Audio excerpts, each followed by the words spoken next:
نحمده ونصلي على رسوله الكريم وبعد أيها الإخوة waxaan jeclaystay insha allah inaan idinla wadaago dhacdo uu sheegay ibnu kathiir mu'arikhu lislaam kitaabkiisa la yiraahdo albidaayatu wannihaaya wuxuu sheegay imaamkaasi raximahu llahu tacaala taariikhta hijriga ama taariikhda islaamku markay ahayd 487 waana muddo laga joogo 950 wax ka badan 1050 la wax ka badan laga joogo wuxuu sheegay inay dhacday xanuuno iyo daacuun iyo xumad aan xad lahayn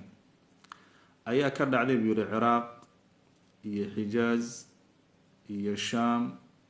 wadamada islaamka xanuunada waaweyn baa ka dhacay buu yiri wuxuu sheegay imaamkaasi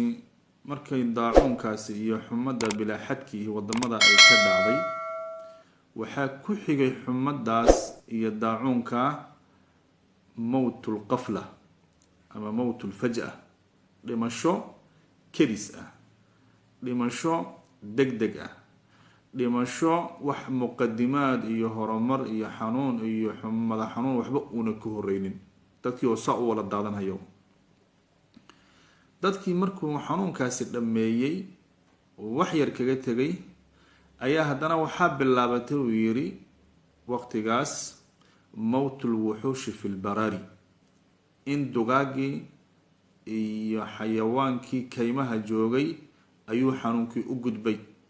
marka dugaagii iyo xayawaankii iyo kaymihii wixii joogay ee xayawaan ahaa ayaa iyaguna bilaabmay inay u dhammaadaan ay u dhintaan siduu dadku u dhimanhayay kadibna xanuunkii wuxuu kusoo wareegay buu yiri nicmooleydii marka waa loodii iyo adhigii iyo geelii iyo dameerihii iyo wixii dadku ay haysteen ee xayawaan ahaa ayuu xanuunkii kusoo wareegay caanaa yaraaday buu yiri subag baa yaraaday hilib baa yaraaday hilib baa la waayey oo caanaa la waayey waayo wixii laga heli lahaaba iyaguna xanuunkaasay raaceen buu yiri waxaa ku xigta buu yiri arrintaa isla waqtigaa uun in dabaylo mawjaj ah oo qiiq aho oo madow ayaa kacay buu yiri waxay kiciyeen boodh iyo waxaan khamaasiinka loo yaqaano iyo fidho waxay kiciyeen dadkii wax badan laga arki waayey waxaa dhacday buu yiri dabaylahaasi xoogay lahaayeen geedihii inay daataan geedihii timirta ahaa inta laala ekaa iyaguna inay daataan baa bilaabmay buu yiri waxaa ku xigay arrintaasuu yiri in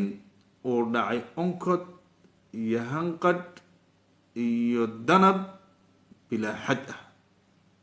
ilaa dadka qaarkoodba ay moodeen buu yiri inuu qiyaamihii uu dhacay bay moodeen buu yiri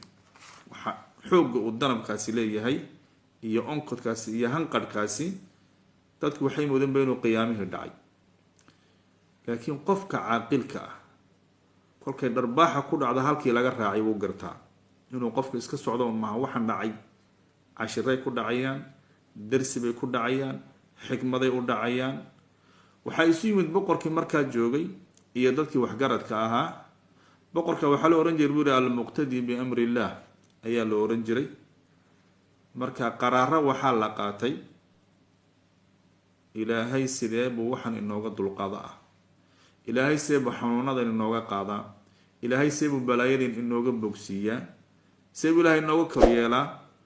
qaraaradii kow waxaa ka ahaa boqorkaasi uu qaatay bitajdiidi alamri bilmacruufi wannahyi can ilmunkari fi kulli makaan in culimmadu dacwadda ay ku kacaan ahlulkhayrku dacwadda ay ku kacaan qof kasta in xumaanta uu reebo wanaagana dadka uu faro wax kastuu ilaahay inoo diray in dadka loo diro oo loo sheego wax kasta ilaahay nabigiisu inaga reebo inuu diinteena qalad ku ahna in dadka laga reebo ayuu amray waxaa kaloo uu amray waxaan lahwiga ahaa iyo lacibka ahaa aalaatu lahwiga iyagana inay meesha laga saaro waayo kolkay balaaya dhacdo ciyaar meesha ma taalo tarfiih wax la yiraahdo meesha ma yaalo wax yacni ciyaar iyo damaanshaad iyo iyo balaayo meel isuguma yimaadeen. marka damaashadeeda hala joojiyo, ciyaaraha hala joojiyo, wax kastoo aalaati lahwi ahna hala jajabiyo buu yidhi. waxaa kaloo boqorkaasi amar ku bixiyo ui biiraaqati lkhumuur, wixii khamri jira wadanka in afka dhulka loo daro oo la daadiyo. wixii mufsidiin ahaa ee dadka fasaahadinhayana iyagana wadanka in laga saara baa la amray buu yidhi. markay tallaabooyinka ku kaceen dadkii waxgaradka ahaa iyo boqorkii berigaa jiray ayuu ilaahay balaayadii ka qaaday buu yidhi. uu xumaantii ilaahay ka qaaday, cabsidii ilaahay ka qaaday. marka taasina darsi bay maanta inoo tahay walaalayaal. xanuunkan maanta adduunka aafeeyey in waxa lagaga bixi karaay uu yahay ilaahay oo loo noqdo iyo sharcigeenna oon ku dhaqano iyo towba iyo cibaado aan la nimaadno.